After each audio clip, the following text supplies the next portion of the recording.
Hey everyone, this week's podcast sponsored by Racing in the Dirt. Located in Cleveland, Wisconsin, Racing in the Dirt is ready to put their over 30 years worth of off-road experience to work for you. From turnkey builds to rolling chassis to an awesome selection of parts, the Racing in the Dirt staff has got you covered. Brake kits, aluminum hub kits, enclosed chain drives and kits, drive shaft loops, and even DIY wheelie bar kits, all available.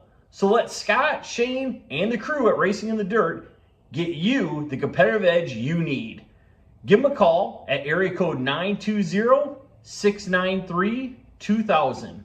That's area code 920-693-2000.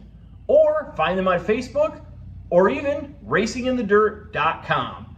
That's racinginthedirt.com and the UPS Daily.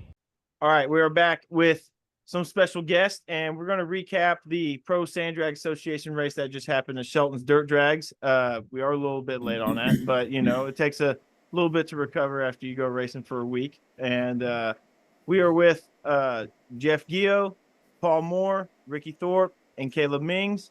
And I'll just go straight to Mr. Jeff Guillot. Jeff, how did the week go at Shelton's Dirt Drags? Well, I'm going to tell you what, I felt like I was in Louisiana, Billy. It was hot. It was hot. And you can't exaggerate how hot it was. It was 92 degrees. Humidity was just crazy high. You know, we got lucky, I think, one day it was kind of cloudy, but I tell you what, James done an awesome job keeping water in the track and done as good as he possibly could. I don't know if I could have done any better. He done an awesome job keeping water in the track, and for what we had to fight all week, there was some awesome numbers ran. Some of these bikes are just running crazy fast, and I never would have thought we'd had those kind of numbers run in the heat of the summer and the heat of the day with that kind of humidity. But it was a great week. Well, good. Yeah, we were talking with Josh and Mason, and just hearing about how bad those conditions are, and it was so crazy to see, you know, some numbers run there, including Paul.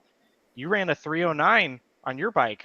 Tell us what did it take, you know, to fight those conditions and still get that kind of performance?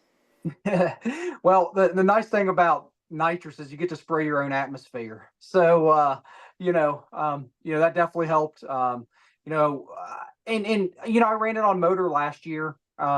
Just to shake it down at the end of the last season, come back this year, put a new nitrous kit on it. And in my full intention, like it's full nitrous mode right now. I'm too fat to try to run, any kind of decent number on it on motor. So I've just kind of set it up to spray. I think Jeff come and told us at one point that the density altitude was like 3,600 feet or something like that, I don't remember the exact number, but he's like, it's like running in Denver. If that puts it into any perspective for you. We slapped the nitrous kit on, went a 315 first pass, spraying it. And then I ran a 309 and basically like that was it. Like I came and did what I wanted to do. I kind of just decided like, hey, I want to run a 2 on this thing. It's going to be really tough. I'd have to beat it up to do it this week. So, I parked it, focused on other stuff, and I'm saving it for the fall. We're going to be coming out slinging at the Sheltons race there in September, and then we're going to be down in Gilbert this year. So, we're excited.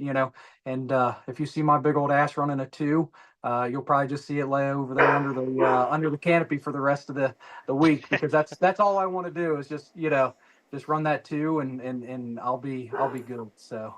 Well, you're talking about how you did what you wanted to do. You ran your 309, so you parked it, and then we've seen some pictures of you helping out a buddy, possibly with that black bike, bike. Yeah. So back in January, December, I started taking in a lot of work. So I took in a customer bike there out of Mississippi, Trey Matthews there, and brought it up, and Jeremy Hannon was there. I did a little bit of work to the motor for us. I put a nitrous kit on it, did the ignition system on it. And then, I took it to the track and I rode it and worked on it, I think the first 2 or 3 days, and they came in on Friday, and about 10 minutes after they got there, the class that I had entered was actually up, and I was going to ride the bike in it. And I said, "Hey, do you want to see if we can just switch, and you can just, you could just make a pass?" And he said, "Yeah." So we switched his name to it. He threw his helmet on and he went a 324 right off the trailer. I mean, he hadn't been out of the truck 10 minutes. Wow. And he'd never sprayed the bike before. And I said, "Hey, do you want to, you want to shake it down on motor, or you want to spray it?" And he's like, "No, man, I'm ready to spray it." And we sprayed it with some pretty moderate jets, and went a 324 off the trailer. And I told the guy, I said, "Hey, man," I said, "warranty's up, pay me my money." So Talk about an entrance, though, right? yeah. Yeah. Yeah, everybody I talked to, that was one of the, Dave and Bryson and Nick and Dan and Eric and all the boys that went down there. That was one of the bikes that they mentioned, and said that thing was flying. Yeah. No, it turned out really nice, and it's always nice, like when your own personal bikes go fast, it's cool. But when you get to see your customers come down there and run really good numbers, it's awesome. And actually, he and I went to the finals against each other in the triple class. They just had one big triple class. He and I went to the finals against each other. I was on the trail bike, and we ran the exact same ET, but I caught him by about 200ths on the tree, and so I beat him out at the end. But so it was really cool to get to see a customer's bike really perform down there. Hey, Paul, I got to say this. So Saturday night for the Open Unlimited, Yep. that little bike put my ass on the trailer. It did. I remember. Yeah, it did. So yeah, he loaded me up. So yeah. No, they're, and that's it, man. I'm like, I couldn't be happier, as somebody that really never built anything for anybody. We kept all of our stuff close to the chest. We focused on our own stuff, and, things have just changed for me. I've done everything I wanted to do. There's nothing left that I want to do. Like, I could run I want to run 290s myself, but other than that, like, I'll never put anybody else on a bike. It'll just be me. So it's just personal goals that I've set for myself. So I want to see other people, get the satisfaction of going fast, and it helps out here at the house too. So it's been a good thing for us. Well, good shit, dude. Kudos to you. That's Thank a good you. mentality to have. Let's go over to Jeff real quick. Jeff, what all did you take the Sheltons, and what kind of numbers did you run besides getting put on the trailer in that one race? How else did it go? Well, Billy, it's not a lot to brag on. So between Jeremy and Paul helped me some too at this race, but I went to Dome Valley pretty much, just me tuning. We had a bunch of bikes there as far as Nick and Eric and stuff. But the last two races, I've only run just my little flamer bike. I sold so much stuff getting ready to build a Z1, but I had a 5-pound nitrous bottle sitting there and a 56-pound bottle in the trailer, and I just like I told Paul and Nick, I said, I am not putting a bottle on this bike till I get it back to running high 20s, and we got it to run a 34, which I think with the port job and stuff that I've got Mark's done, and it's been several years ago. We hadn't really done any updating. I think a 34. For the bike that we've got right now is pretty respectable, but in the heat, I don't know if it was possible to get in the 20s, even with the 4-cylinder with what we've got. But 334 is the best we've done, and I'm pretty well hard-headed. I'm not going to spray it till I get it back running in the 20s, and when I get it back running in the 20s, then I'll put the bottle back on. But I'm kind of at the point where I want to get out there and throw more problems on top of something till I get it figured out without the bottle. Absolutely. And I tell you what, hey, they laugh at me and joke, but Mark's been shooting guns the last couple of races. I think he's doing it on purpose. I think he's sitting back laughing. He got a camera somewhere watching me tune and work all weekend. Well, Mark, quit torturing Jeff, man. That ain't cool. No, it's not cool. I told him when I got home, I said, this sucks. He said, what do you mean? I said, I just used to always ride. You always worked on it and told me it was a rider's problem. I said, now I'm catching both ends. It's time to get back to the racetrack. Uh-huh. How are your first initial feelings driving up to the track, Jeff, knowing that like it's another race for the association that you helped started, and you're driving up to one of your association races at Sheltons and you're having good feels? I mean, how did it feel getting up there and just feeling kind of relieved probably? Oh yeah, I hadn't been to Shelton's, and it's kind of a bad situation because with me farming, when all I used to do was dirt excavation, I could kind of take off a little bit easier. But no, it's a pretty good deal when you know and you go into a good track. Of course, we really hated to see the temperature that we was going to have all week. We really thought that was going to hurt us a lot more than it did. And I'm gonna be honest. And Paul was there. It by golly was like sitting in a convection oven. But I It was mean, bad. with the bikes and stuff that everybody's kind of got figured out, man, it's pretty interesting to see how good everything ran, even with the heat of the summer that we had. But not, when you answer your question, it makes me feel really good. With us doing the PSDA stuff, and I try my best, Billy, to stay in the background as much as I can because we got 8 more board members, and I like to see them guys step up and be a part of it. But no, it's we always want to go to a track that's going to produce numbers. That's kind of our goal. Well, I will kind of pass this over to Ricky real quick. I know Ricky's going to do some patting on the back and got some questions for you guys. So, Ricky, what do you got? Well, first of all, I heard that I heard that it had to be pretty bad when every person that I talked to, because I couldn't make the trip, said it was the hottest race they'd ever been to, and we've been to some scorchers.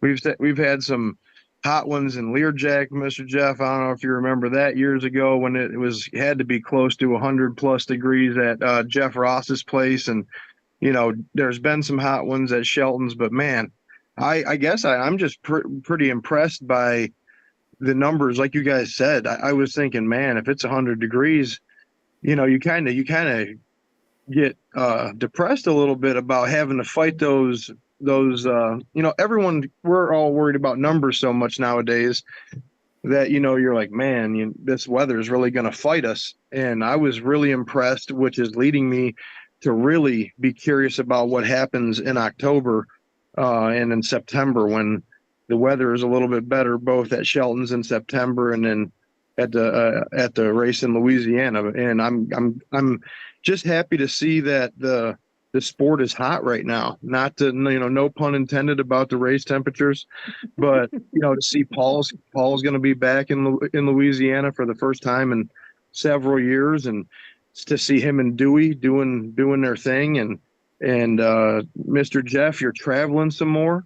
I guess since I didn't make the trip, I don't have too many hot takes about. I know that obviously there were some numbers ran, but as a fan, I'm just excited that you're traveling, Mr. Jeff, and Paul's active, and we've talked behind the scenes, Paul, about how I felt that it was a good call doing what you're doing, to keep doing what you're doing, because it's good to see Jeremy Hannon out there with this car now, and these guys with these UTVs and the side-by-side world. And man, I guess my first thing to say is the weather didn't stop anybody, and everyone ran well, and everyone seems motivated.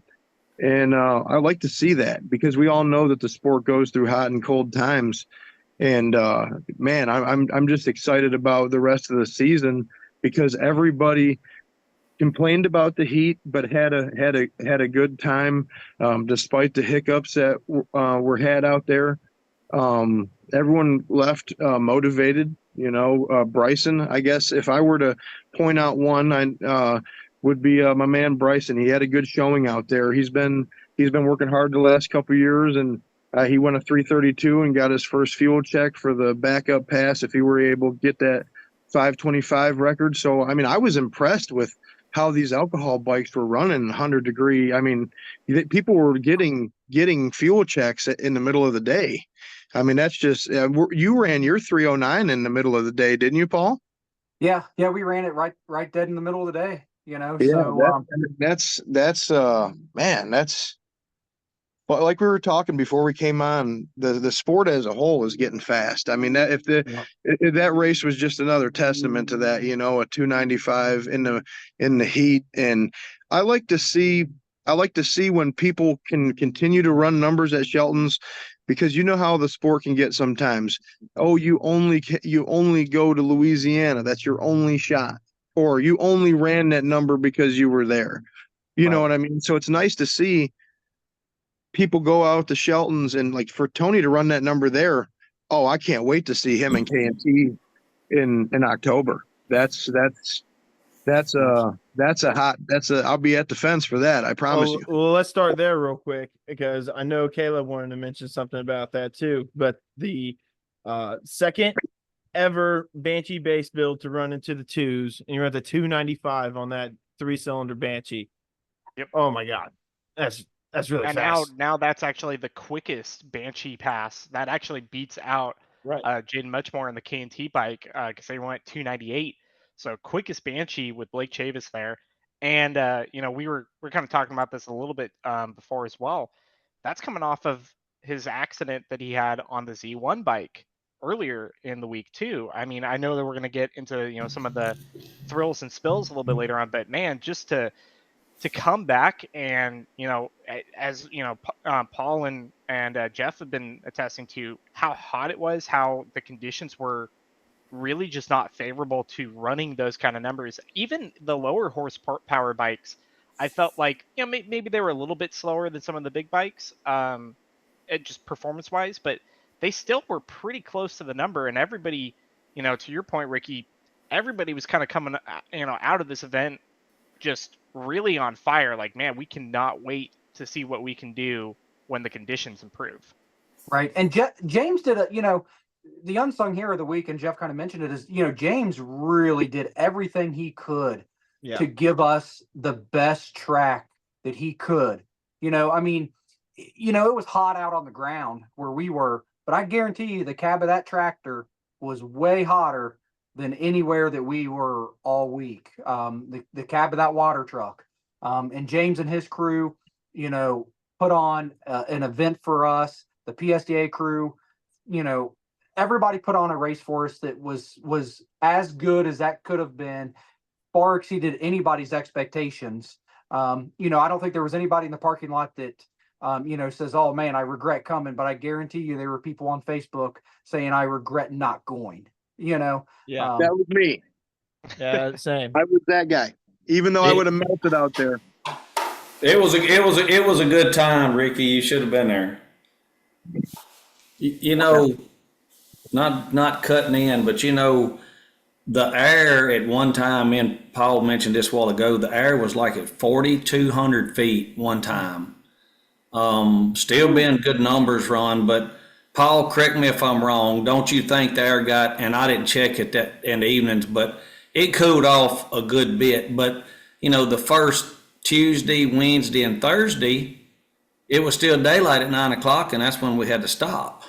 yeah, exactly. So it wasn't getting dark till probably 9:15, 9:20. But Friday night and Saturday night, the you know, the numbers did come around because we was able to run later, and it cooled off. I mean, it wasn't that, you know, 92 degrees, you know, at 10:30, 11 o'clock at night. But back to what Paul just said again, James done a phenomenal job, everything he could do. And I used to know this on our track. I had it wrote down about years ago when Mr. Mike Harder run the tower, but I done a lot of timing, and you know, James is on the track every fifth pass. James is on the track. It takes about 5 minutes and 20 seconds to 5 minutes and 30 seconds. And then we're still running less than 6 minutes for 5 passes. So James spent almost half the time in that tractor dragging the track. So I know that man was hot. You know what I'm saying? Good point. Yeah, I saw the picture of shot at the Shirley Lee, Troy Lee Racing Photography, stuff like that.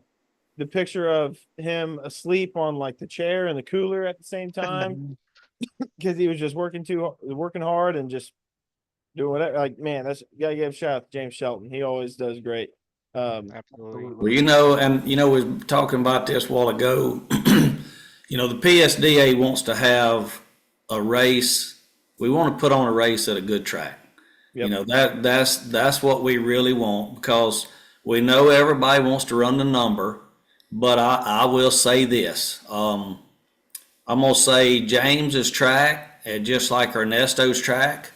If you take the right temperature, because I like the dirt at both their tracks, just like I do at mine.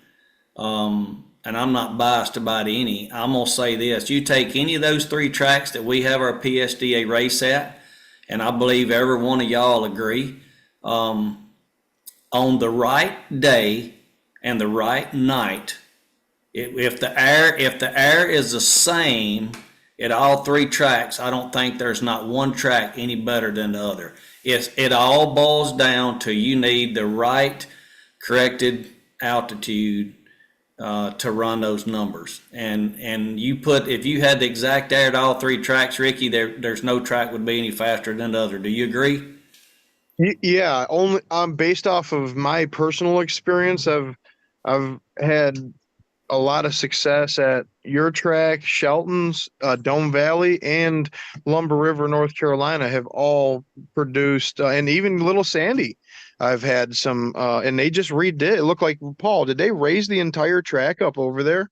It Yeah, looks it looks nice. like they did. Looks like they raised it up about 6 or 8 inches. So that, you know how much dirt it takes to raise a 300-foot track 6 or 8 inches, or sand. I think they put a bunch of sand in it, and so no, we haven't been down there at all this year. So I'm excited to get back down to Little Sandy to try that. But no, you're right, Jeff. Like any of the tracks, and even Lumber River included, that Ricky mentioned, like given the right air conditions, I think they are all on a level playing field. I do. I agree.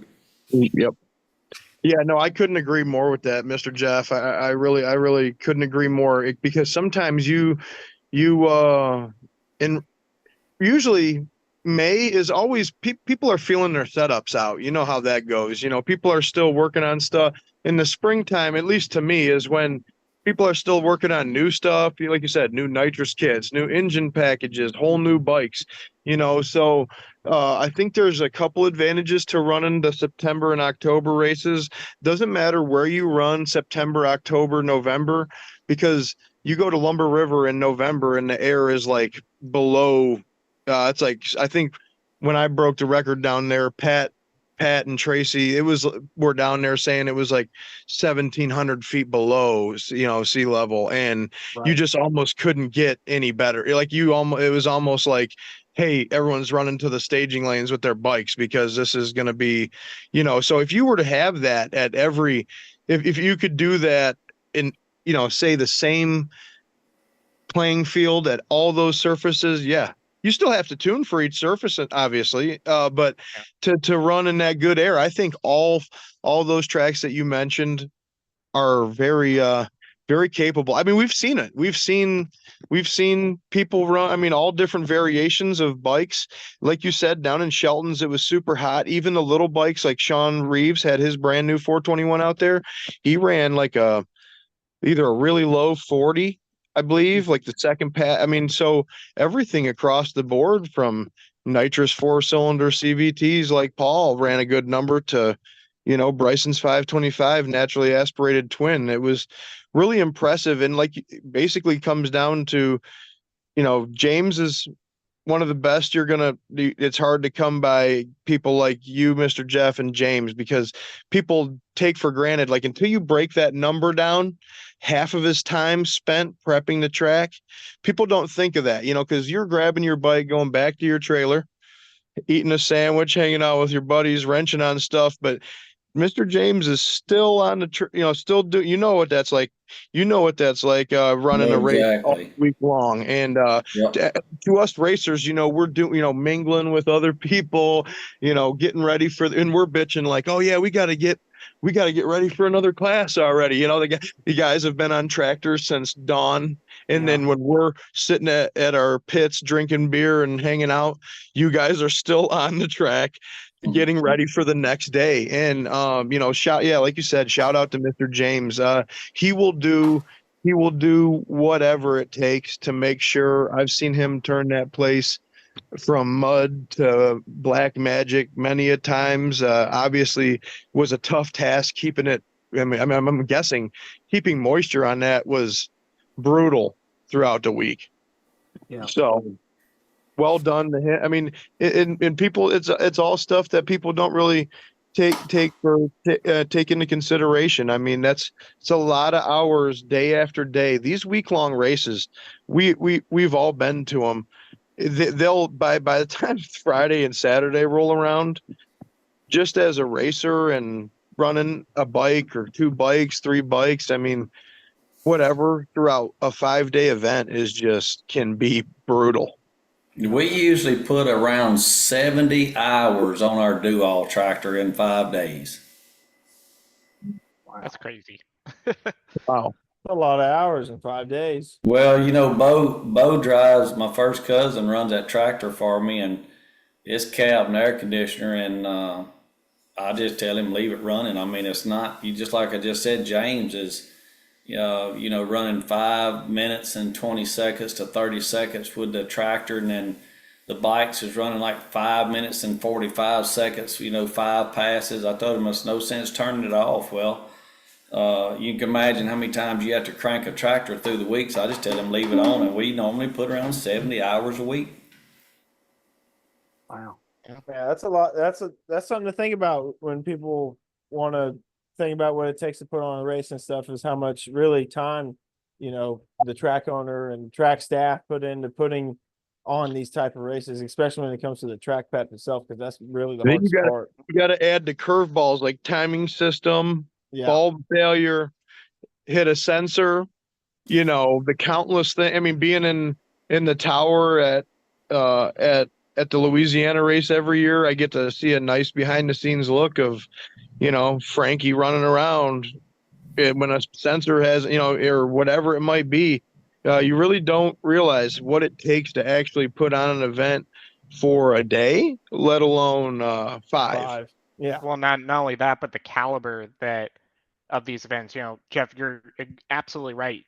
Given the conditions at any of those big tracks, like, numbers can be run everywhere, but those tracks have earned it. It's not just, you know, that they're at a place where they are able to get that kind of corrected altitude. It's all the track stuff. It's the adding material to the tracks. It's the way that they prep them.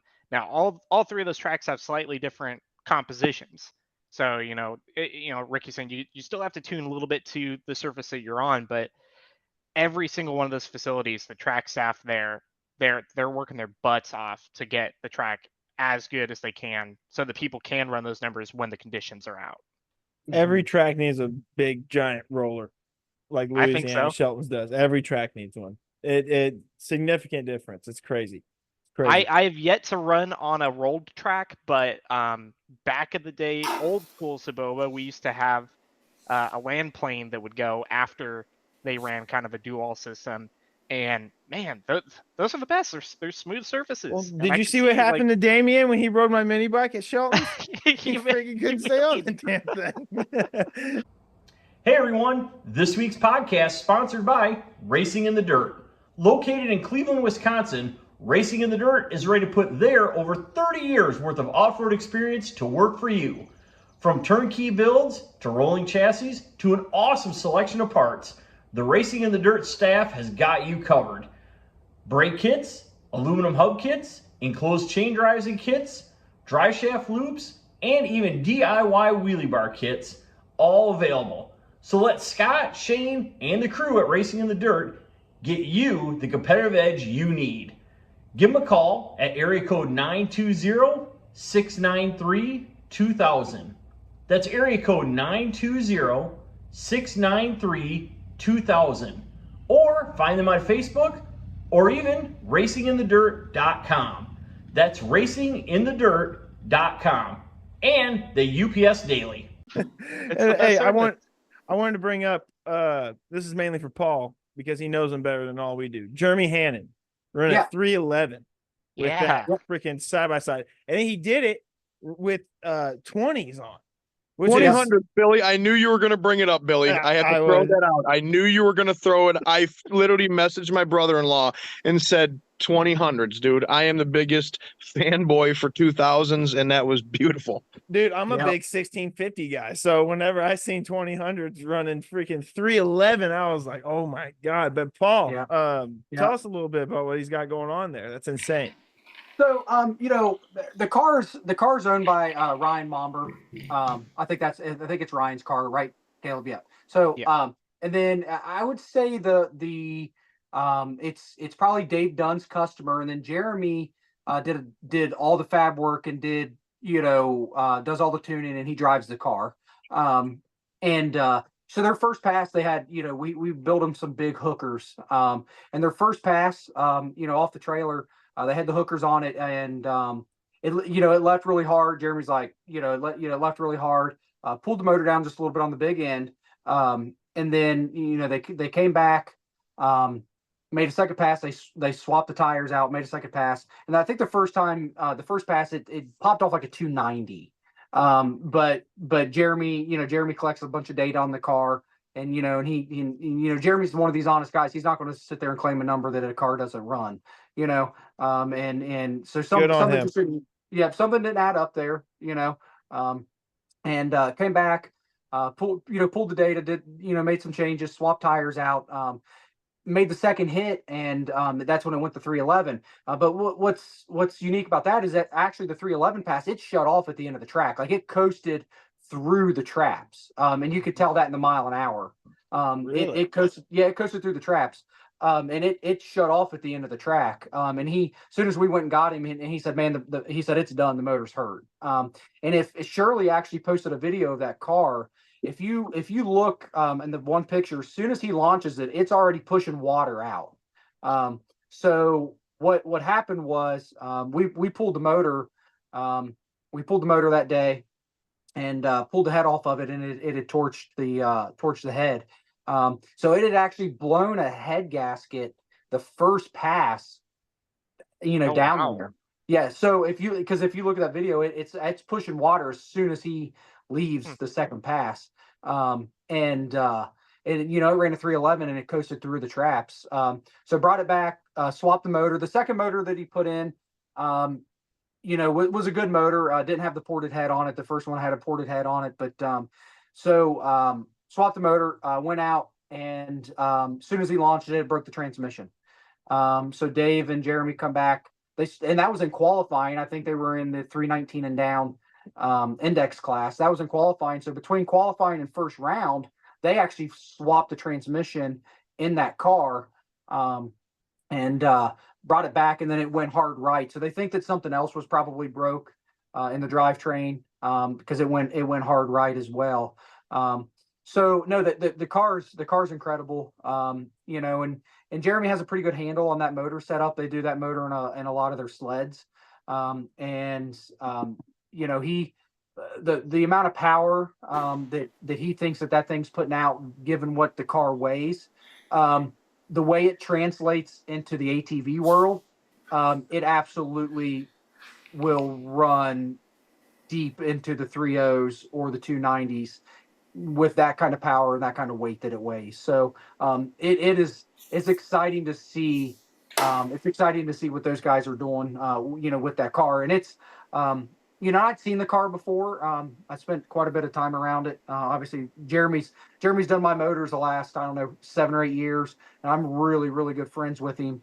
So I got a chance to spend some time and stuff around the car. And it is, it is your quintessential side by side. It is, full bodied, single seat right in the middle, side by side.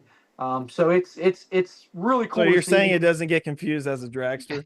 No. It's not. A lot of that still is original chassis, is it not, Paul? The whole, obviously it's extended out the back, but the rear bulkhead and the whole basically driver compartment, that's all OEM Polaris RZR. Obviously it's got that 1200 Ski-Doo motor, but really that Ski-Doo motor is basically just a big brother to the Rodax motor that's in the Can-Am X3s. So it's a lot of similar stuff between them. Lot of similarities. I think they're built a lot bigger, a lot beefier. They can take a lot more power. So it's exciting. It got me excited about the side by side stuff. I think it's neat. I told everybody down there, like, the next thing I build, I'm never going to build another quad for myself again. I'll have something like that. Whether it fits the mold of a side by side or not, but I wouldn't mind just having a cage around me, wherever it fits, even if it's just a motor like that with a jack shaft and a JJ&A in the back, but just still having that cage around me. I think stuff is getting so fast. That's just where I want to be. Yeah. And I think Tony Miller, even after the Z1 thing, he's like, he kind of said, like, hey, like, this thing, if it comes back, it's not going to come back as a three-wheeler. It's, he's tired of fighting it, getting it down the track and maintaining that much power, Well, dude, Mike Goodell got it figured out before everybody. He just threw it in a really cool car, and it's not side by side, but I think gets, Yeah. if you can't ride your, Oh, I'm ahead, sorry. Ricky. I was I've been gonna say, trying to if get you Mr. can't Jeff to put the nitro bike and a motor in a dragster for quite a while. I'm still dumb, Ricky. I'm a slow learner.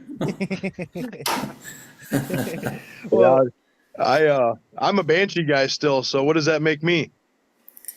Slow learner like me. Very slow. well, hey, I got one or two PSDA related questions from Mr. Jeff. Yep.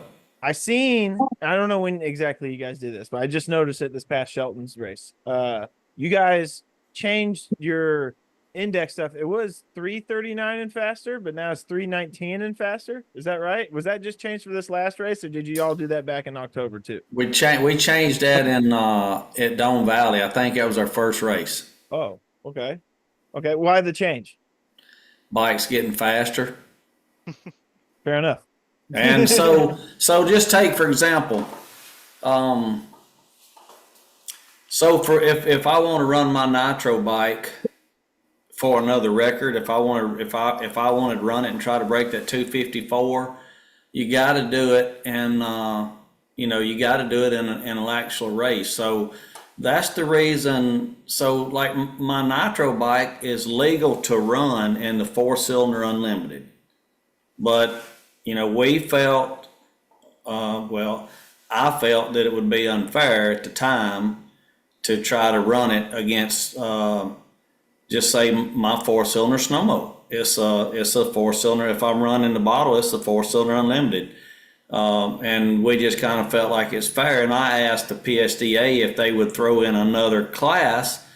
That way, everybody, whether you're a single, twin, triple, 4-cylinder, that gives an open class for anybody and everybody to run in. And it is one of our bigger classes. So then you're talking about the index. So we got so many bikes that's running faster than that 339, and I forget exactly what it is. But, we went to that 319 and faster because it's kind of hard for Dan Ninehighs to go out and run a 295 against somebody else running a 330.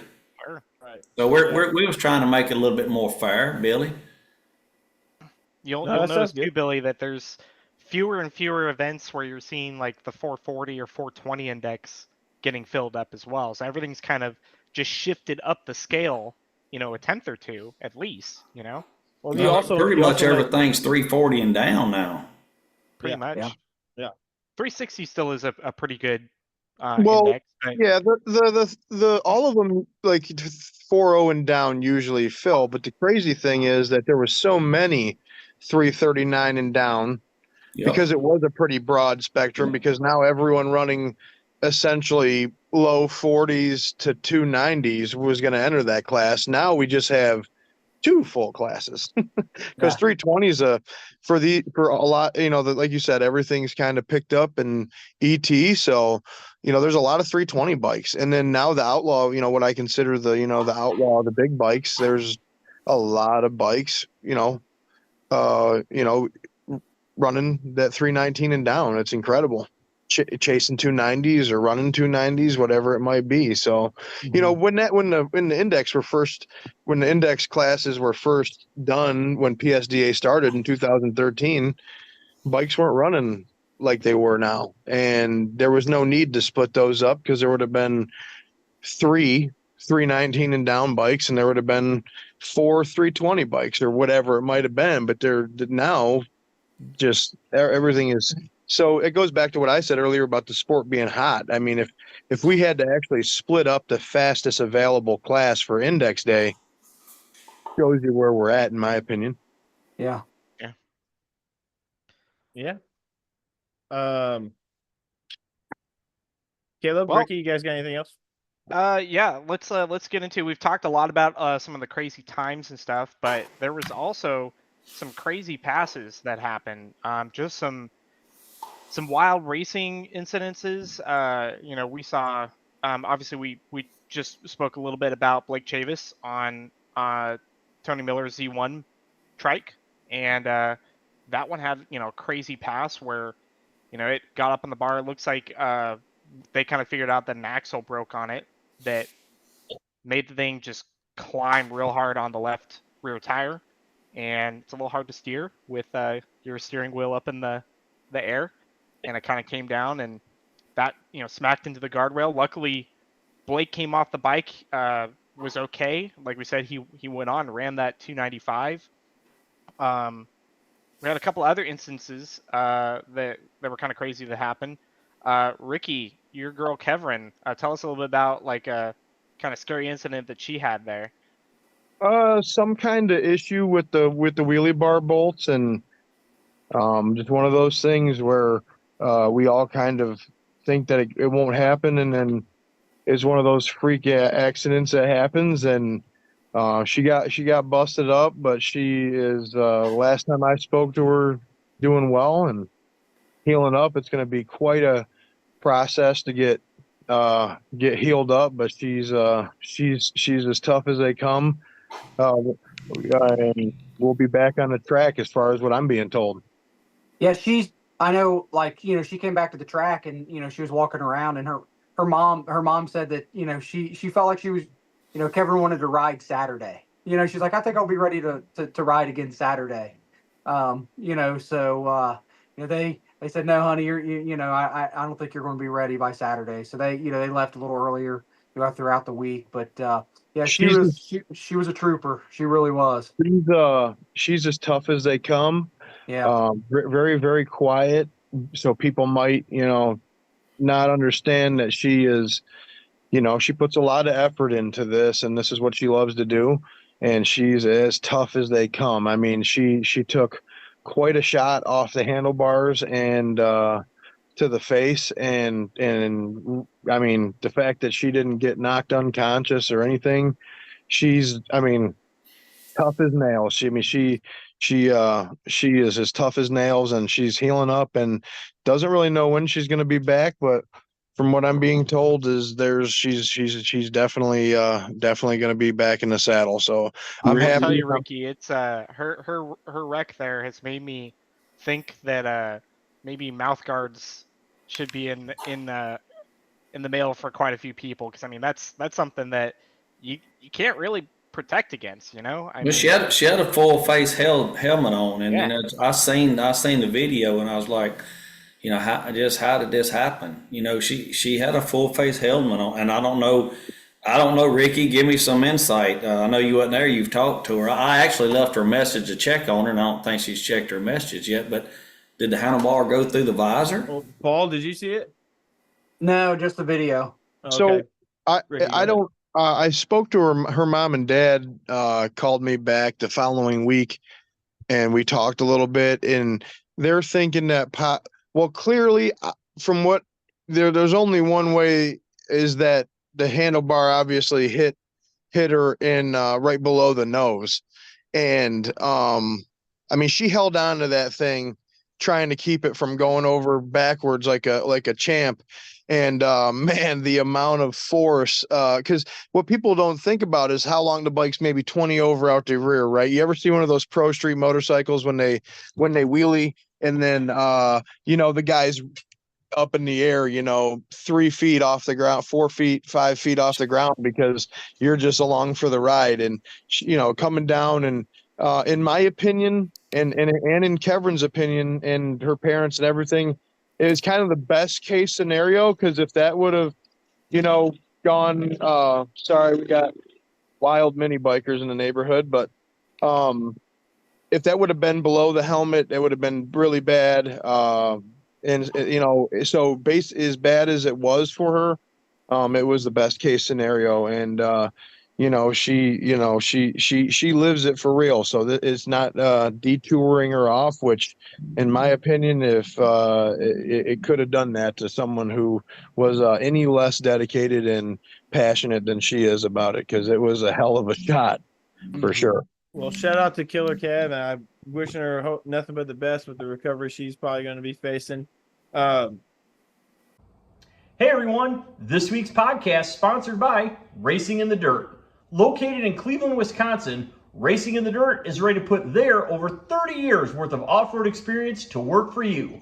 From turnkey builds to rolling chassis to an awesome selection of parts, the Racing in the Dirt staff has got you covered. Brake kits, aluminum hub kits, enclosed chain drives and kits, dry shaft loops, and even DIY wheelie bar kits, all available. So let Scott, Shane, and the crew at Racing in the Dirt get you the competitive edge you need. Give them a call at area code 920-693-2000. That's area code 920-693-2000. Or find them on Facebook or even racinginthedirt.com. That's racinginthedirt.com. And the UPS Daily. The Crystal Loudermilk situation, and I know we kind of touched on it before we started recording here. Man, that's, I asked her if we could talk about it before I brought it up. She said it was cool. And that was just, for you guys that were there, that's a pretty scary situation, huh? Yeah, let's Billy, let's kind of let everybody know that wasn't there, that hasn't really heard about like kind of the gist of what occurred. Well, I just know from what I was told, and I would probably feel better if Jeff or Paul kind of explain what happened. If you guys don't want to, I'll try to do my best with it. But No, I don't mind for what I know. So I kind of felt bad. We was talking earlier. My bike finally run a 334, and you think I'd run a 234. I was so excited to finally run a 34. And I had forgot that Krista was up right behind me, and Dan Bennett dropped me off, and I was there at the trailer pulling data off the bike to see what how everything did. And the wife was watching the races from the toter home, and she come run outdoors, said somebody wrecked, and I run out to the track, and I seen that orange and black three-wheeler, so I automatically knew who it was. So I took off running. Got about halfway, to her, and I'm like, well, there's nobody, laying down around the bike. Everybody's standing up, so I kind of slowed down, and I seen a bunch of people on the other side of the guardrail, so I knew we had some trouble. Took off running again, and I'm not really in that good a shape, especially since 2016. But no, it was a bad deal. When they cranked the bike up, it's kind of sounded something going on, like it may have been flooded.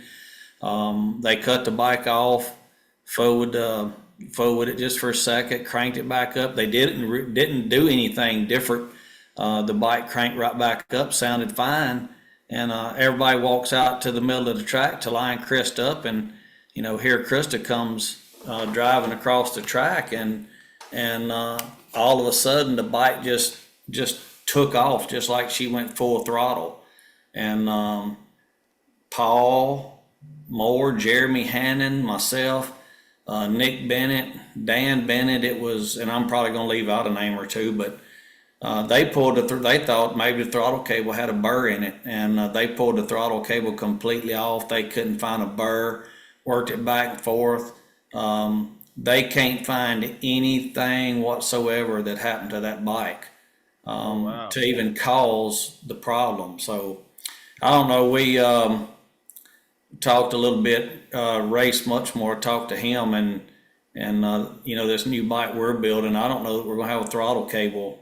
Paul, you throw your 2 cents on this. We may we're going to try to maybe do electronic throttle. I don't know if that's smart or not, or is or ain't, but we're kind of leaning doing electronic throttle. It had to have somehow or another, in my opinion, I would say the throttle cable had to get pinched somewhere, so when she turned that handlebar that it took off. I mean, that's only the explanation that I can think of in my mind. Yeah, I think that's basically what I saw too. We were behind her, in the staging lanes, and started, Dan started the bike up. It kind of like high idled. They shut it off. He blipped the throttle a few times, fired right up, and sounded perfectly normal. Like it normally does. She pulls away. She goes maybe 20 or 30 feet probably. She's in the right lane and goes to kind of just turn into stage. And as soon as she kind of turned the handlebars, that's when the bike kind of took off. And and in that distance, in that distance there, she was probably only at that point maybe 30, 40 feet from the guardrail, kind of right there at the end of the guardrail, where James parks the tractor, and it hit the kind of the corner of the guardrail there. And the bike went down track. The bike stayed on the track, went down track a little ways. Krista went over the guardrail. But it made me sick to my stomach. It really shook me really hard. Because everybody knows the situation that we were in. So it made me sick to my stomach. Still makes me sick to my stomach. And like Jeff said, with his accident, with our accident, with Chris's accident, you come back to the trailer and you look at everything over and over and over and over again, and there's not one thing that points to what happened. You get back to the trailer, and the throttle body is closed. The butterfly is closed just like it's supposed to. The throttle still works just like it's supposed to. And same with our accident, same with Jeff's accident. He was telling me about when they pulled Wild Thing out from under the water, with the excavator, that's the first thing they expected to see was the throttle being hung wide open. And Jeff, what was it? It's been 8 years, and nobody still knows what it was. I mean, it worked perfectly fine. And Paul, me and you talked about this at the race. Do you realize, me and you realize, and I've talked to Chris about it, but all three instances on these three bikes that we're talking about, all three were throttle related, and all three, the throttles worked perfectly fine after the accident. Absolutely. Yeah, And that's gotta be so tough to, like you said, Paul. You go and take it back to the trailer. You say, okay, what can we do to solve this so it doesn't happen again, and then Yep. not be able to diagnose the problem. I mean, we've all been there with working on stuff and Mhm. just fighting with something and not really realizing what it is that caused our issue. And you Right. may go and say, okay, well, it has to be something, like you guys were saying, it's throttle issues. Well, you go completely replace, throttle cables, throttle bodies, everything on something just in case, but you don't know for sure that that's the issue. And it's it's a scary situation. All I can say is I'm glad that Chris is on the mend right now. She's back home, and very scary incident as you guys both personally witnessed. And just thank God that that she's doing okay, based upon what did happen. Hey, That, that, she's a tough cookie. It's no doubt about it. You're, yeah. She was very in control of the situation. I think everybody else was freaking out, and Krista was very in control. And yeah, she's a tough cookie. Very blessed.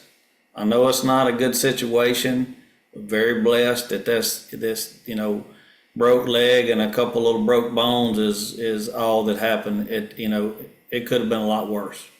Yeah, and Absolutely. you know what? The cool thing about Krista, I was messaging her earlier during just this past week, and she wasn't, she's obviously concerned with her recovery and stuff like that. But what she was really seemed more worried about was getting back to work. And if you know Krista, she works with insurance and trying to get people who are in accidents money from claims to help with their injuries and stuff like that.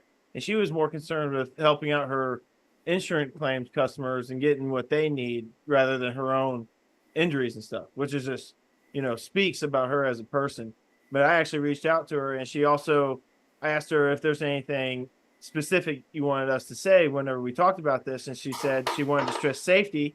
She had a helmet with tearaway outer shell, neck brace, leathers, and Simpson race boots.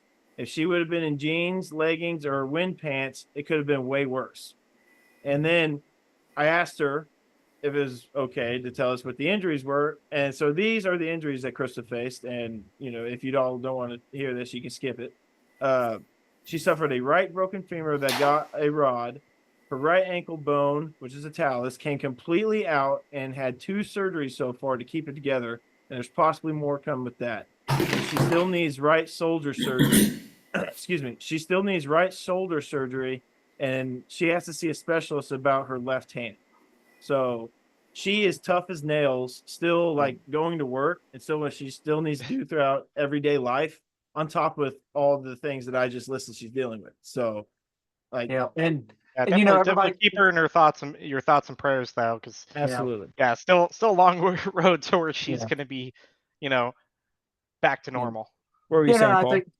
I think everybody's still praying for her, still, thinking about her and stuff. And, I know, Kevin, he had man, I mean, being in that situation, feeling helpless, even the Bennett's, Nick and Dan, and then being in that situation, they, feeling helpless and feeling, feeling the way they do, shout out to everybody involved that has just stepped up and, that has just reached out and supported, everybody involved. And, man, it's, and she's absolutely right. Like, if she wouldn't have had, we talked about it that night, like if she wouldn't have had leathers on, things could have looked way, way different. If she wouldn't have had a full face helmet on and a neck roll and, and everything that she has. And that's good. Like, that's her uniform that she wore when she was riding. And she is absolutely right,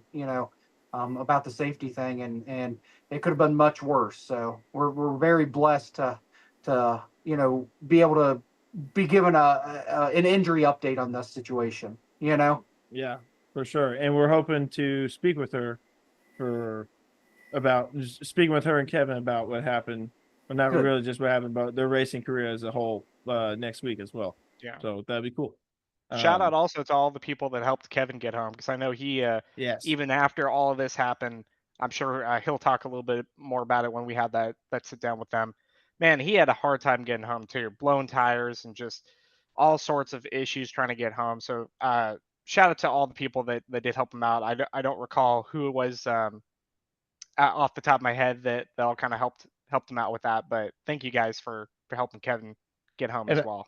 And Paul kind of mentioned something about it already, but shout out to the people who help out the ones who were deeply involved or just in the accident itself, because this is the second time at Sheltons just this year where something crazy happens, and then you got really good race family, really good friends that help basically load your trailer for you to make sure you don't have to worry about a damn thing when you come back to the racetrack. That's how I got this piece of plastic right here. Is when that top alcohol car wrecked the Sheltons. So, before I said next week for Krista and Kevin, but it's actually be whenever Krista feels most comfortable coming on. So y'all just stay patient with that. I said a week, but that's kind of a lot. Also, Ricky's phone died like as soon as we started talking about Krista, so that's why you haven't heard from Ricky. That's nothing new. That's nothing new. Well, I don't really have anything else personally. Caleb? No, I think we kind of hit on a lot of the key moments that I heard about. Paul, Jeff, you guys got any other big things? Yeah, you got some shout outs or just anything you want to point out in general? Let's start with Paul. No, just shout out to the PSDA crew. They always put on a great race. Shout out, obviously, we said to the Sheltons and his crew as well. And then as far as individual accomplishments, there were some that weren't mentioned. The Blood Money bike went like I think a 307. That's awesome. There I was didn't even know that. Yeah, 307? yeah. Mold 4-cylinder won a 311. Yep. Eric, Yep. with Yep. Misty on it. Misty won a 311. On Eric's 4-cylinder bike. I think their 650 nitrous bike ran some mid to low 20s. They learned a lot. Looking forward to Gilbert with that bike as well. I think we had a top 10. Maybe I have to check with Brett, but I think we had somebody else break into the top 10 in the weight class deal. I think Josh Leager, out of he's actually local to here in Northern Kentucky. They won a 377. I think should bust on that list just a little bit. And that bike, and I don't know how that's going to work, but that's Tevin Adams' old bike out of Oregon. And it already holds a spot on the list with a different owner rider. So I don't know, how that's going to work. That's pretty cool, and that, yeah. So it came out, it did that. I just want to bring this up real quick because didn't mean to cut you off, Paul. These were the closest people I lived to that went to the race. I gotta give them a shout out real quick. DMS Scott, Yep. Scott and Dalton. Dalton, yeah. Yeah, and I think Dalton won the weight class, didn't he? I actually think you're right. I think he did. I think he's always a killer in the weight class, though. So yeah, that's. So no, it was a great week. Obviously, Josh Newman, Josh and Mason with the Raptor deal. They set the world on fire. They did it. Yes. You see so many bikes. It's like if you lined up every Banshee that's got a record, you could pretty much, say they're all the same. They're all molds of each other with, subtle differences. And, what I like about Josh is, they kind of blazed their own path, did things their way. They, you guys talked about it last week on your podcast and, put in the work and didn't do a one size fits all build and, really set the world on fire. That's awesome.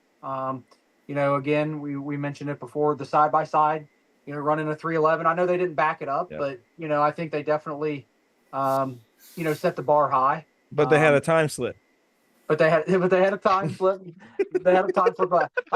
If you ever follow anything that Caleb and Billy post about the side by side world record, Paul is not happy that these guys out in the sandbox don't have time slips for their side by side world record. So I'm a little salty about that, and I never missed an opportunity to dig on you two for that. So you're welcome. Well, we've came to terms with it. Yeah. We're justifying it. It's fixed. It will fix itself going forward. Another race of Sheltons that side by side goes to, or KT does it. Will fix itself. It'll fix itself. No. So that's cool. I'm looking forward to Gilbert this year. And I was going to mention this to Ricky, and I'll mention it to Jeff, but. Jeff, what do you think the next barrier? What is the next big barrier that's going to be broke? Like, what do you think in our sport? That's a good question, Paul. We need a single cylinder in the twos. I'm saying, right? It's crazy watching some of these bikes run. I mean, in 2008, when I went 274 in Newtown. That was unheard of, but I knew with the situation that we had, we're only running low RPM and our bike makes peak horsepower at 10.5. So, we believe if you want to ride it, I'll be glad to let you ride it. We feel like if we put the right gearing on it, our bike should go 225 at 155, but I will go ahead and say this now. I will not be on it when it does that. I'm happy with what I've went as a 254. That wasn't even a goal that we was trying to do at the time. I'm happy just making a good clean pass now. But you asking about these records, I mean, you couldn't have made me believe that a 650 or a 475 or a 775 would be running the numbers that they're not running. 5 years ago, you couldn't made me believe that Jeremy Hannon or KNT's car would run the numbers that they've run. Yeah. You know, I'd be scared. I'd be scared to say, Paul, what barrier is going to be broke next, because I think every barrier that can be broke has already been broken. I don't. You know, every race I'm like, okay, we spent 5 days checking fuel. The next race, we're not going to have to do anything. There's no way the bikes is going to get faster. And then the next race, you spend 5 days checking fuel again. And so, I mean, I really don't know where the barrier is, where it's going to stop at. I don't. I think I do know this. Me and Paul have talked about it a lot. I feel like that the PSDA, it's 9 board members, but to me, the PSDA is more than 9 board members. The PSDA is every racer that shows up at that racetrack. Yeah. That's the way I feel about the PSDA. I know everybody is going to push the limit. I know they're going to be as light as they can. You know, there's some stuff there that we got to look at. People, you have to trust people on some things. But safety is going to be our next big push. Me and Paul talked about that for 5 days. Safety is going to be our next big push. The barriers is going to be broken in all sorts of classes. But safety is going to have to be one of the main pushes that we have. Now, let's back up and say this. I already know there's going to be somebody out there with a bike, and I'm not going to name any, I don't know any just offhand, but somebody's bike is going to be, they're going to have to do something to it to make it legal, probably for the 2025 season. And I know that's coming, and I know they're going to be mad, but what they've got to understand is we're not wanting to see somebody get hurt. No. And if you don't put something out there, Caleb, Paul, Billy, if you don't put something out there, some kind of safety measures to stop people from, I mean, we heard 7-8 years ago they was wanting to build a frame out of bamboo. Y'all remember hearing that? Yeah, I remember that. Yep. What? And come on, you know, bamboo. Bamboo? Yeah, bamboo. What the pandas eat? Yeah. Yeah, like you go out and cut bamboo out of the garden and build a frame out of it. Hell, you might as well use cattails then. At that point, dang, that's crazy. Hey, that or PVC pipe. I mean, PVC pipe. I could probably build a nice arch frame with PVC pipe.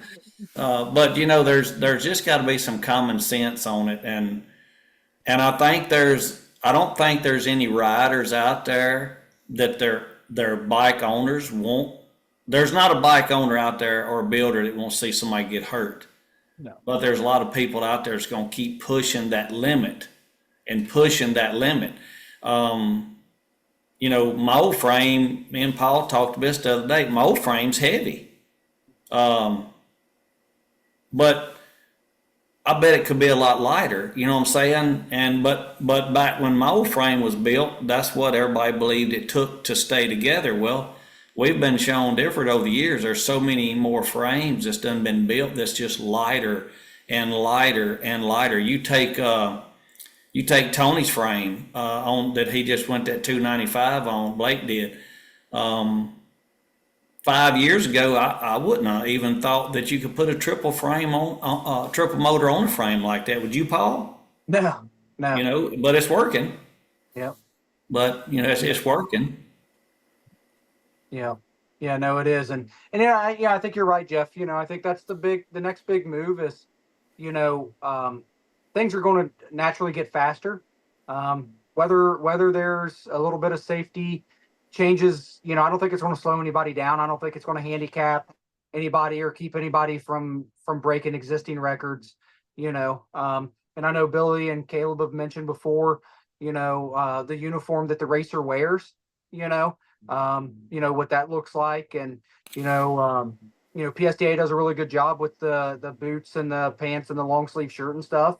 But, you know, some of these other events and stuff, you see people in shorts and, T-shirts and flip flops, so I think the PSDA, like you said, it's more than just the board members. It's everybody else that shows up to the race. And, I think working on safety and promoting safety and setting that standard, I think that's a good thing for the sport that'll trickle down, across the board. And like Josh Newman, when they set when they broke the record on their bike, they had put a chromoly subframe on it, basically patched it with some chromoly subframe. So the carbon fiber, it did nothing, it did nothing to speed him up, and the chromoly didn't slow him down, That's right. um, you know, so so I think it'll be a good thing for the sport. It'll be, there's always going to be a group of people that it's going to upset. But I don't think it's going to deter anybody. I don't think it's going to handicap any records or anything like that. And I think it's a good thing. And I personally hold it close to my heart. I know Jeff does as well. And so I think that'll be a good thing. And then as far as, the question, the next barrier that I think is going to be broke, I think my prediction is Gilbert this year, we're going to see a twin cylinder Banshee based bike in the twos. I really do. I was gonna teeter on that thought, but that's a good one. No, I think so. And I don't know if it'll be I don't know if it'll be on motor yet. Right. I mean, I think I think we're maybe a few years away from that, even though we've gotten some, Sean and those guys have gotten, and KNT, they've run 3.0s on some twins on motors. Mhm. But there's like a seeming wall between a 3.0 and Charlie Smith and I were talking about this at Sheltons. Like that wall between a 3.0 and a 299 is like this invisible barrier that exists, For sure. Oh yeah. And yet like Tony, he went a 295, which is incredible, but he didn't just show up and do it. I mean, I think this is his third triple chassis and whatever motor, version of motor combination. He's been chasing it for years. KNT chased it for years. We chased it for years. So, but my prediction is the next big barrier is going to be a Banshee based twin 2-stroke, in the twos. I think that's the next one. Well, Hey, I think we just got to get that guy in Gilbert and get off his butt and do something to the track and make it right. I know. Well, I know. I You need think to blow some of that sea level air, blow sea level air in for us. I'm putting in an order for it now. There you I go. think that next barrier to be broken for the sport to go fast is mini bikes, because this thing's a freaking animal. And I think it's going to run a hell of a number when I take it to Gilbert. No, I tell you. Oh, I man. tell you. But no, but hey, Paul and Jeff, thank you guys so much for coming on and joining us. Thank you, Ricky, also, but his phone's still dead. We just quick shout out to Pro Sand Drags Association and Northeast Louisiana Sand Drags. They are racing October 15th through the 19th, and that is in Gilbert, Louisiana. That's Jeff's track. Jeff's the owner, if y'all didn't know that. And shout out to Moore Racing and National Sand Drag Records. And Paul, real quick before we leave, plug what you're doing in Gilbert. No, we're going to swing for the fences. I think Jeff and I talked. He's going to line me up some doctor's appointments so I can get off work. Give me some doctor's notes. Yeah, we spent about 2 days trying to finagle how I can get off work with some doctor's notes down there. So, but you're giving away something down there, aren't you? Yeah. The goal is, I need to get on Jordan, but our goal is to give away that turbo chassis, down in Gilbert. Everybody that's spent money with us this year supported us. I ordered back in January. On January 1st, I messaged Jordan. I said, hey, man, I want to do something crazy. And he said, what's that? I said, I want to give one of your chassis away. And he's like, for what? And I'm like, for free. So, so I put an order in. Been saving pennies all year to pay for this thing. And everybody's been, spending their money with us and supporting us. That helps a lot, guys. It really does. We set up a little stand down at Sheltons to stuff for racers, had T-shirts and tires and fuel jugs and spark plugs and stuff. And, people basically bought us out, so that all helps. And we're giving that chassis away down in Gilbert. Hopefully it'll be done. That's the game plan. If not, if Jordan's not going to have it done, we might, just extend it until, till December or whatever. But if the chassis is done, my goal is to have it there on site, and we're going to draw a number right there, on Saturday night, and hopefully somebody will be taking home a brand new turbo chassis with them for free. Well, That's awesome. Paul Moore Racing, teaming up with Turbo Chassis to give it away at Gilbert, Louisiana race in October 15th through the 19th. That's your track, Jeff. Jeff, is there anything specific you want to talk about that race real quick? So pretty much the only thing we're going to have different this year is, I think everybody already knows, we talked about it the last couple of races, but we bought another do-all and roller, just like what we had. So what we'll do, like what we were just talking about a few minutes ago, if it takes 5 minutes, because usually every 3 to 5 passes, we usually drag the track. So if you spend 5 minutes of racing and 5 minutes of dragging the track, with 2 pieces of equipment now, we'll just line them up, go down each lane at the same time. They'll park at the end. So now we're 2.5 minutes, instead of 5 minutes. So I feel like if you take a 12-hour day and you're going to spend half the day dragging the track, so let's just say we don't spend 6 hours. Let's say we spend 5 hours. Let's cut that in half. So there's 2.5 more hours of racing that we can get in. Yep. Last year we had a couple hundred entries, so that's going to give us 2.5 more hours of test and tune. On Tuesday and Wednesday, and then that gives us 2.5 more hours every day. Thursday, Friday, and Saturday racing. And that way you don't have to be pushing stuff into the next day either. You can just get what your day schedule done in that day. Also, that's right. Awesome. That's and right. You can have that mini bike class that Billy's campaigning for. Yes. All in all, I like seeing I always like it when we have a little smaller event when you can add that pit bike class. I think that's funny. Hey, I'll crush the kids. I'll hop in the kids class and crush them with this stuff. No shame. None.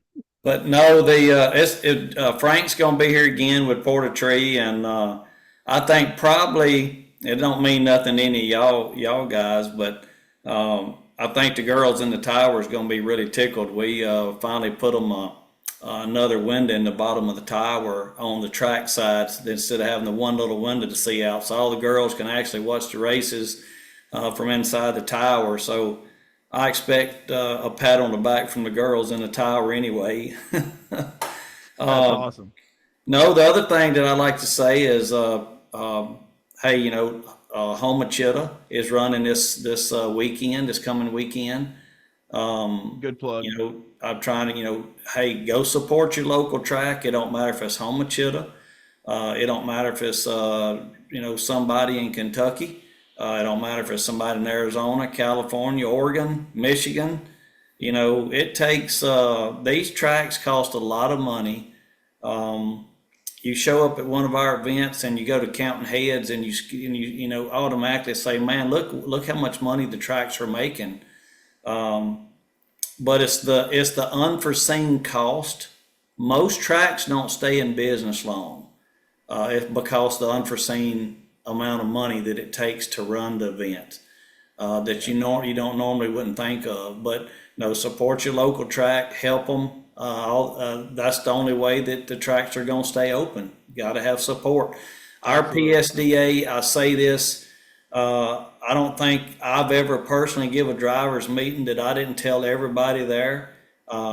We can have the PSDA, we can have any kind of race we want to have, but if we don't have the people show up, what are we doing it for? It takes all the racers there to help us put the event on. Absolutely. Without them, we can't buy fuel. Without them, we can't pay the girls in the tower. We can't pay the guy that's dragging the track. We can't pay for the electricity. So if we've got 20 bikes there or 200 bikes, it costs the same amount of money to put the event on. Like my place, we start mowing usually around the first, second week in April, and we mow till October, once a week. And we only run that once a week race, but I'll probably spend my profit that I make every year probably goes to a 0-turn lawnmower. Yeah. There you go. That's not a bad thing to go to. And Yeah. yeah, I mean, you're exactly right, though. I mean, it's going to cost a lot of money to put on a race no matter what. And probably the most important fee that a track can get is the gate fee, because everybody's got to pay that. And it always goes towards the helping the tracks. Yep. One more time, Northeast Louisiana Sand Drags, October 15th through the 19th, Pro Sand Drags Association's season finale will be at Jeff's track in Gilbert, Louisiana. And then you can also set any National Sand Drag record at any of their partner tracks. You can check them out on Facebook. You can also buy a ton of really go fast parts from Moore Racing as well. And Paul and Jeff, thank you guys once again for joining us. We really appreciate your time. All right. Thanks for having us, guys. Yep, we appreciate it and enjoy it anytime. Thank you, guys. All right. Talk to you soon. See you guys. Hey everyone, this week's podcast sponsored by Racing in the Dirt. Located in Cleveland, Wisconsin, Racing in the Dirt is ready to put their over 30 years worth of off-road experience to work for you. From turnkey builds to rolling chassis to an awesome selection of parts, the Racing in the Dirt staff has got you covered. Brake kits, aluminum hub kits, enclosed chain drives and kits, dry shaft loops, and even DIY wheelie bar kits, all available. So let Scott, Shane, and the crew at Racing in the Dirt get you the competitive edge you need. Give them a call at area code 920-693-2000. That's area code 920-693-2000. Or find them on Facebook or even racinginthedirt.com. That's racinginthedirt.com and the UPS Daily.